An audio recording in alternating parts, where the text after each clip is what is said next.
Sabe que este mensaje que quiero compartir en esta noche es algo que Dios estuvo hablando ayer. Y el Señor me hacía ver que estamos en un tiempo a donde Dios está queriendo traer un despertar en la iglesia. Lo venimos hablando hace rato. Hay algo que Dios quiere hacer en la iglesia de Cristo a nivel mundial, pero también hay algo que Dios quiere hacer en la iglesia de Cristo aquí en Uruguay. Hay algo que Dios quiere despertar en nuestro espíritu, que tiene que cambiar la forma en la que nosotros vemos al Señor, tiene que cambiar la forma en la que nosotros vemos el Evangelio y lo vivimos, tiene que cambiar la forma en la que nosotros caminamos representando el reino de los cielos. Y hay un despertar que Dios quiere traer, y podemos ver que hoy, en esta temporada, en estos últimos años, las reuniones, nuestras reuniones, no solamente en este lugar, sino en las diferentes congregaciones, no son iguales que hace algunos años atrás. La alabanza es diferente. Hubo una reforma en la alabanza, hubo un renuevo.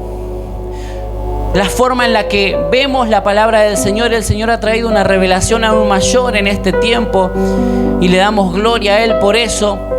Dice la Biblia que Jesús en algún momento le dijo a sus discípulos: hay tanto que tengo para enseñarlos todavía, pero todavía no lo pueden sobrellevar.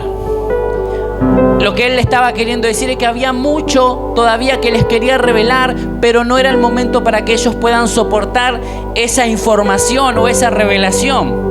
Y sabe que a lo largo de la historia el Señor siempre viene trayendo cosas nuevas a la iglesia de Cristo, porque tiene que ver con una revelación que va acorde al tiempo que nosotros estamos viviendo. Hoy podemos saber algunas cosas más, podemos tener una revelación un poco mayor que quizás hace unos 50 años atrás. Y no es que esas personas de hace 50 años atrás no escuchaban al Señor, sino que había información que Dios no les podía revelar porque era para nuestro tiempo. Dentro de algunos años, los que vengan después de nosotros, el Señor les va a revelar algo más que quizás a nosotros nos va a chocar, porque vamos a estar acostumbrados a una cierta revelación, a una cierta luz que el Señor nos ha dado para este tiempo del Evangelio. Y cuando Dios revele algo más a las próximas generaciones, si estamos ahí para escucharlo y para verlo, quizás no sea muy sencillo de asimilar para nosotros, porque el Señor va trayendo un renuevo, va trayendo revelación y va a traer luz sobre muchas cosas. El asunto es que cada vez que el Señor quiere traer un renuevo o quiere traer una reforma, cuando hablamos de reforma no es que el Señor va a cambiar el Evangelio, sino que le quiere dar la forma original. Cada vez que Dios quiere traer algo, un renuevo en la iglesia de Cristo, Satanás se va a levantar para impedir que la iglesia pueda recibir eso. Entonces hablábamos el viernes en la enseñanza, venga los viernes a la enseñanza, el Señor le va a bendecir mucho y le va a hablar. No estaban muy emocionados, pero venga, yo lo invito. Algo que hablábamos el viernes es que el infierno suele utilizar dos estrategias principales a la hora de querer frenar lo que Dios quiere traer. La primera es que Él va a intentar oponerse a cualquier reforma, a cualquier renuevo. El infierno va a intentar oponerse. ¿De qué forma el infierno intenta oponerte? Haciéndote escéptico a lo que Dios quiere hacer, a lo que Dios está manifestando. Cuando hace muchos años atrás comenzó el mover del Espíritu Santo que nos hacía hablar en lenguas, los que no hablaban en lenguas o los que no habían recibido ese bautismo del Espíritu Santo, los que no podían experimentar eso del Espíritu Santo, lo miraban medio de reojo, y muchos de ellos dijeron que era algo diabólico, que era algo satánico, hasta que lo pudieron recibir. Cuando el Espíritu Santo se empezó a mover de otra forma y había gente que era bautizada con óleo de gozo en algunos lugares, o gente que se caía, o gente que danzaba, los que no tenían esas experiencias lo miraban y decían: esto es diabólico, esto no puede ser de Dios, porque Dios es orden. Y muchas veces el Señor nos desordenaba lo que nosotros pensábamos que teníamos que tener ordenado. Pero esto no pasa solamente en las congregaciones, esto le pasó a Jesús. A Jesús le dijeron que Él echaba fuera demonios por los mismos demonios. que lo que él hacía era por obra de Satanás, porque ellos no lo podían hacer. Entonces, una de las formas que tiene Satanás para tratar de frenar el avance de la iglesia de Cristo cuando Dios quiere traer un renuevo es oponerse y decirte que lo que está sucediendo no es de Dios. Ahora, cuando él ya no se puede oponer más porque es inminente el despertar de la iglesia, es inminente el avance de la iglesia, tiene la estrategia número 2, que es confundirte. Entonces, ¿de qué manera te confunde? Te hace creer que lo que estás haciendo, aunque lo estés haciendo mal, sí es de Dios. ¿Cómo es esto? Cuando Dios quiere traer algo nuevo, lo importante es que nosotros podamos, como dice la palabra de Dios, apelar al Espíritu Santo, que es el que nos va a guiar a toda verdad y es el que nos va a guiar en todo lo que tenemos que hacer. El Espíritu Santo está ahí, está aquí, para que nosotros podamos consultarle a Él todo lo que tengamos que hacer. Y entendemos como iglesia de Cristo que todo lo que sucede acá tiene que ver con Dios. Entonces yo necesito preguntarle a Él qué es lo que Él quiere que yo haga, porque tiene que ver con Él. Eso sería lo más lógico, lo más sabio, pero que muchas veces no hacemos. Entonces vemos que en las diferentes congregaciones están pasando cosas y decimos queremos que nos pasen las mismas cosas y copiamos lo mismo que están haciendo ellos.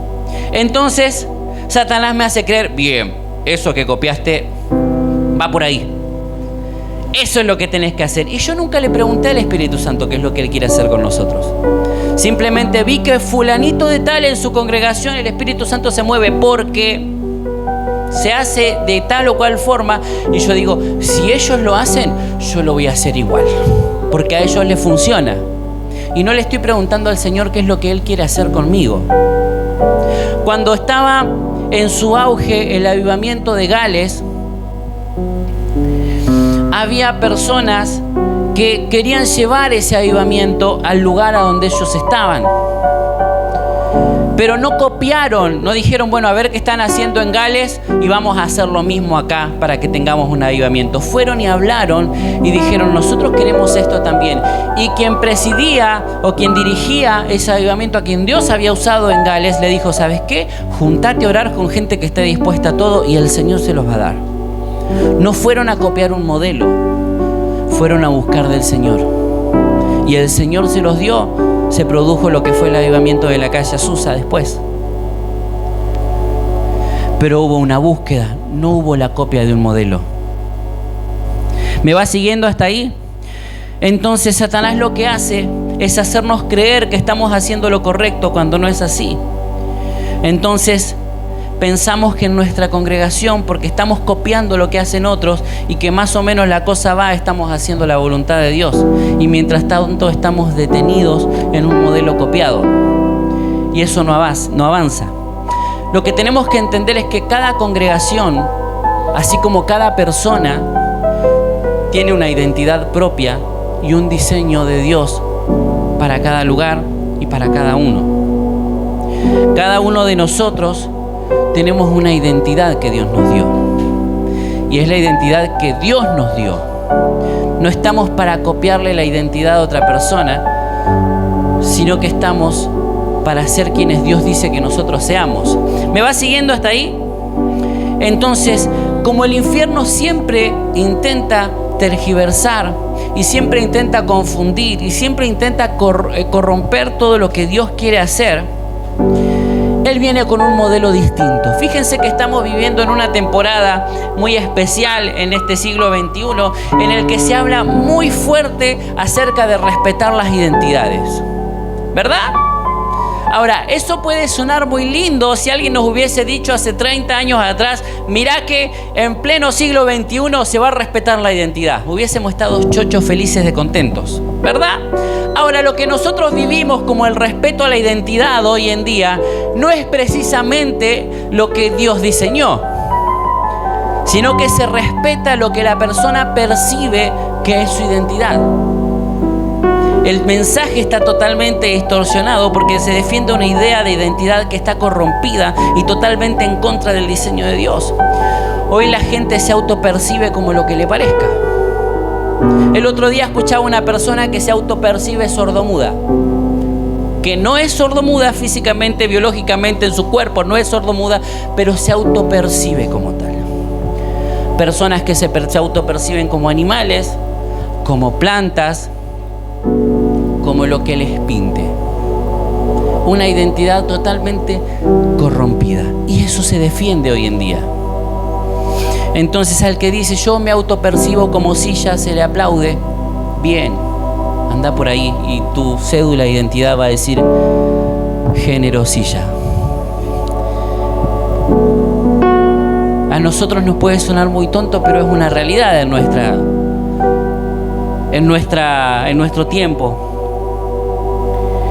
Ahora, nosotros como iglesia, que entendemos que cada persona es lo que Dios diseñó, rechazamos enérgicamente este tipo de pensamiento, porque entendemos que el Señor, al que nació hombre, lo diseñó hombre, al que nació mujer, lo diseñó mujer, y se acabó la cuestión.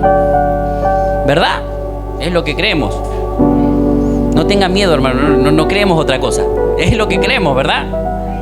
Ahora bien, nosotros rechazamos ese tipo de pensamiento y está bien, pero el asunto es que muchas veces nosotros tendemos a condenar a las personas que viven de esta manera. Fíjense que para nosotros es más fácil permitir en la congregación y aceptar en nuestra congregación una persona que viene con depresión, porque sabemos que Dios lo va a sacar de ahí, ¿verdad? A una persona que viene con adicciones, porque sabemos que Dios lo va a librar de ahí. A una persona que tiene anorexia, bulimia, que se ve al espejo, que es un palo, pero se ve al espejo y se ve gordo o gorda, ¿verdad? Se percibe como gordo, como gorda. Y nosotros creemos que Dios lo va a sacar de ahí. Pero cuando vemos una persona transgénero,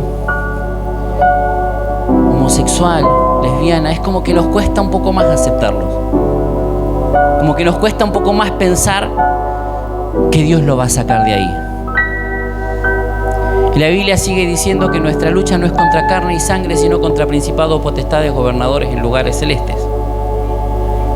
Entonces, mi rechazo no tiene que ser a la persona que está así, tiene que ser al espíritu que lo tiene así. Porque hay una identidad que está corrompida. No es el tema de esta noche igual. El asunto es que hay un texto en Mateo 7:3 que dice que yo, antes de poder sacar la paja del ojo ajeno, tengo que fijarme que tengo una viga en el mío. ¿Qué quiere decir esto y qué tiene que ver con todo lo demás? Que nosotros muchas veces nos autopercibimos de algo que no somos. Porque si nosotros pudiésemos autopercibirnos con la identidad que Dios nos dio, con la identidad que Dios creó para nosotros, nuestra vida sería totalmente distinta. Pero todavía nos autopercibimos como algo que no somos. Todos sabemos que somos más que vencedores en Cristo, ¿verdad? Pero ¿cuántas veces nos percibimos derrotados? ¿Cuántas veces nos percibimos que no podemos más? ¿Cuántas veces nos percibimos que las cosas no nos van a salir? Pero sabemos que Dios nos diseñó como vencedores. ¿Cuántas veces nos vemos y decimos de nosotros que no servimos para hacer o tal o cual cosa, y sin embargo Dios nos diseñó? Lo que digo es que siempre podamos darnos la oportunidad de mirar para adentro y ver si nosotros realmente estamos llevando la identidad que Dios nos dio. La Biblia nos cuenta una historia que es muy conocida, que es la del joven rico. ¿La conocen? Este joven que tenía muchas riquezas y que viene al Señor y le dice: Maestro bueno, ¿qué haré para heredar la vida eterna? Y el Señor le dice: ¿por qué me dices bueno? Y bueno, todo lo que le dice el Señor le dice, y él le habla acerca de los mandamientos, y el joven dice: todos los mandamientos, eso los cumplí desde mi juventud. Ok, entonces anda, vende todo lo que tenés, dáselo a los pobres, vení y seguime. Ya el hecho de que un rabí te diga seguime no era para cualquier persona. Que Jesús le haya dicho a él seguime, hubiésemos tenido otro apóstol quizás. El problema con este muchacho es que su identidad estaba basada en el dinero que tenía. Entonces, sin ese dinero, él no era nadie. Fíjense que no está ni el nombre de él en la historia. Era el joven rico. Su identidad estaba ahí. Su identidad estaba en las riquezas. Por eso Jesús dijo, si ustedes no dejan todo por mí, no pueden ser mis discípulos. Porque la identidad se las tengo que dar yo. La identidad no te la da este mundo. La identidad no te la da la plata que tengas en la cuenta. La identidad no te la da el título que tengas. La identidad no te la da un título universitario, un puesto, un estatus social. La identidad que nosotros tenemos nos la dio el Señor. Entonces, si Dios te pide algo y tenés una excusa, sea cual sea, si el Señor te dijo, bueno, quiero que hagas esto, pero tenés una excusa tratando de explicarle al Señor por qué no podés hacer lo que Él te dijo, quiere decir que tu identidad está en otro lado y que hay cosas que son más importantes que Dios mismo para vos. ¿Cuántas veces Dios nos manda a hacer algo y nosotros por miedo al que dirán no lo podemos hacer? Y sabes que si tu reputación es más importante que lo que Dios te pueda decir, significa que vos sos tu propio Dios, porque estás cuidándote más a vos que lo que Dios quiere, aún sabiendo qué tan grande es Dios. Yo sé que está complicado esto, pero ahora vamos a la parte buena. Nuestra identidad no puede depender de lo que el mundo dice de mí, sino que tiene que depender de lo que Él dice de mí. Ahora, hay una historia, una conversación que Dios tiene con sus discípulos que nos deja una enseñanza maravillosa. Y esto sí es lo que quiero que leamos. Libro de Mateo, capítulo 16, versículo 13.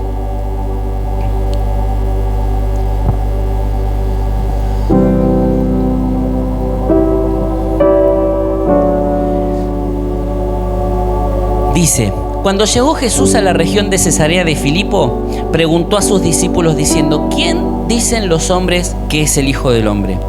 Y ellos dijeron, unos Juan el Bautista, otros Elías, pero otros Jeremías o uno de los profetas. Él les dijo: ¿y vosotros quién decís que soy yo? Respondiendo Simón Pedro dijo: tú eres el Cristo, el Hijo del Dios viviente. Y Jesús respondiendo, le dijo: bienaventurado eres Simón, hijo de Jonás, porque esto no te lo reveló carne ni sangre, sino mi Padre que está en los cielos. Yo también te digo que tú eres Pedro, y sobre esta roca edificaré mi iglesia, y las puertas del Hades no prevalecerán contra ella. Yo te daré las llaves del reino de los cielos, y lo que ates en la tierra será atado en los cielos, y lo que desates en la tierra será desatado en los cielos. Amén. ¿Por qué digo que esta conversación nos deja una enseñanza poderosísima? Porque Jesús, aparte de que Él estaba hablando de Él mismo y de lo que la gente decía de Él, nos da la pauta de darnos cuenta cómo es que nosotros tenemos que vernos. Porque Él decía: ¿y qué dice la gente de mí? Más allá de que lo que decían era bastante bueno, porque algunos lo tenían como un profeta, lo tenían como alguien importante, como alguien que tenían que reconocer. Ok, eso es lo que dice la gente. ¿Quién dicen ustedes que soy yo? Y ahí es donde Pedro, con la revelación, dice: tú eres el Cristo, el Hijo del Dios viviente. Y le dijo: bien, Pedro, porque eso es lo que mi Padre dice de mí. Eso te lo reveló mi Padre. La identidad que ves en mí es la que mi Padre te reveló. No es como vos me ves a mí, no es como vos te das cuenta que soy yo, sino que es lo que dice el Creador que soy yo. Entonces yo puedo tomar eso para mí, y vos podés pensar que la gente dice de vos un montón de cosas. Algunos hablarán bien, otros hablarán mal, algunos se imaginarán, supondrán y dirán cualquier cosa, pero ¿qué es lo que Dios dice acerca de vos? ¿Cuál es la identidad que Dios te dio? ¿Qué es lo que el Padre dice que sos vos? ¿Y cómo te estás percibiendo? Si realmente te estás percibiendo con la identidad que Dios te dio, ¿o estás escuchando lo que el mundo dice que sos? ¿Estás escuchando lo que la tierra dice que sos? ¿Estás escuchando lo que la gente que te rodea dice que sos? El que escribió tu vida es el Señor. Lo que está escrito en los cielos es lo que Dios dice acerca de vos, porque Él es el que te diseñó. Él es el que te creó. Amén. Entonces nos damos cuenta de que muchas veces nos autopercibimos como algo que no somos. Quizás no con otro género o con otra especie, pero sí de otro reino. Porque aunque decimos que pertenecemos a un reino superior, porque aunque decimos que Dios nos gobierna, seguimos identificándonos con el mundo terrenal. Seguimos identificándonos con la economía de la tierra. Seguimos identificándonos de la forma en que la gente nos ve, lleno de limitaciones, lleno de problemas, lleno de circunstancias. Pero ¿qué es lo que Dios dice de vos? Y hacia dónde el Señor te quiere llevar, hacia dónde Dios quiere que vayas. ¿Sabes qué? La identidad no te la da siquiera el lugar a donde naciste. Porque alguno puede decir, bueno, los uruguayos somos así, tenemos este problema. Yo te puedo decir, y bueno, los argentinos somos así, tenemos estas reacciones. Acá mi amiga me puede decir, y bueno, los venezolanos somos así. No sé si hay alguien de otro lado. Pero podemos decir, bueno, porque en mi país se hacen las cosas así. ¿Sabes qué? La nacionalidad, el lugar de nacimiento no da la identidad que vos tenés. El pueblo de Israel era el pueblo de Israel sin importar a dónde nacieran. El pueblo de Israel que salió de Egipto había nacido en Egipto, pero no eran egipcios. Eran el pueblo de Israel. Muchos de ellos nacieron en el desierto, pero no eran del desierto, eran el pueblo de Israel.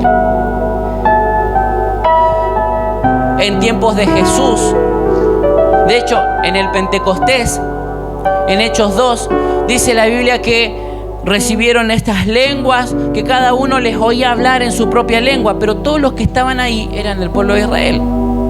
Solo que algunos habían nacido en Grecia, otros habían nacido en otro lado, pero todos eran el pueblo de Israel. Su identidad no se las daba el lugar donde habían nacido. Ellos sabían que eran el pueblo escogido de Dios.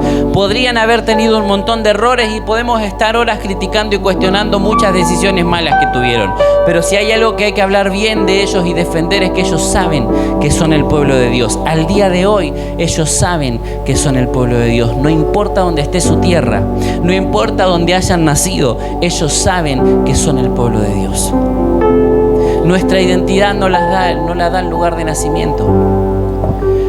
Tu identidad no te la da el lugar a donde te congregás. No porque yo soy bautista, no porque yo soy evangélico, no porque yo soy esto, no porque eso no te da identidad. La identidad te la da el Señor. ¿Quién dice Él que nosotros somos?